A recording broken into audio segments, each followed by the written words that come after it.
Hello UP senior aspirants, I am Shom Upadhyay, BSc nursing intern from KGMU Lucknow. तो आप लोग के जो दो सबसे बड़े डाउट आप लोग बार बार पूछ रहे थे कि भैया जो एग्ज़ाम में क्वेश्चंस आते हैं वो किस तरह के क्वेश्चंस आते हैं और दूसरा कि उनका लेवल क्या होता है। तो देखो 2022 में मैंने भी यूपी सीनियर का एग्ज़ाम दिया था एंड उसके बाद से लगातार 3 सालों से मैं मॉनिटर कर रहा हूँ एग्ज़ाम को लगातार क्लोजली।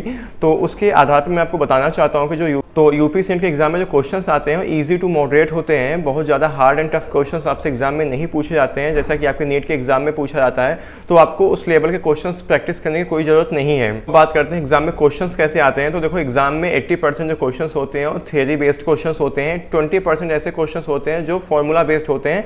वो डायरेक्टली ईजी, अगर आपको फॉर्मूला याद है तो क्वेश्चन आसानी से हो जाएंगे। उसके लिए आपको ज़्यादा कोई डेरिवेशन करने की जरूरत कुछ नहीं पड़ती है। तो एग्जाम को क्रैक करने के लिए बस आपको अपनी थ्योरी स्ट्रॉन्ग करनी है और जो बेसिक फॉर्मूले आपको उसको याद रखना है, आपका एग्जाम इजीली क्रैक हो जाएगा। अगर आप यूपी सीनेट के लेवल के क्वेश्चंस की प्रैक्टिस करना चाहते हैं तो इसके लिए आपको मैं सजेस्ट करना चाहता हूँ आप लोग फ्लोरेंस एकेडमी का फुल सिलेबस का जो टेस्ट सीरीज आप इसे बाई कर सकते हो। इसमें एग्जैक्ट यूपी सीनेट के सिलेबस के पैटर्न पे बेस्ड क्वेश्चंस इसमें आपको प्रोवाइड किए गए हैं और इसकी प्राइस बहुत ही अफोर्डेबल है। सिर्फ और सिर्फ 99 रुपीज़ में आपको इसमें जो है वो 18 test paper with formula sheet provide की जाएगी फ्री ऑफ कॉस्ट। हाँ, अभी ऑफर चल रहा है तो आप एक कूपन कोड अप्लाई करके आप 10 रुपीज़ का और एक्स्ट्रा डिस्काउंट पा सकते हो। तो बहुत ही इफेक्टिव टेस्ट सीरीज है, आपकी प्रिपरेशन में गेम चेंजर साबित हो सकती है। आप लोग इसे बाई करना चाहते हो तो प्ले स्टोर से जाके आप हमारे ऐप को डाउनलोड करके इसे बाई कर सकते हो, नहीं तो दिए गए नंबर पे आप व्हाट्सएप करो, वहाँ से आपको सारी इन्फॉर्मेशन प्रोवाइड कर दी जाएगी।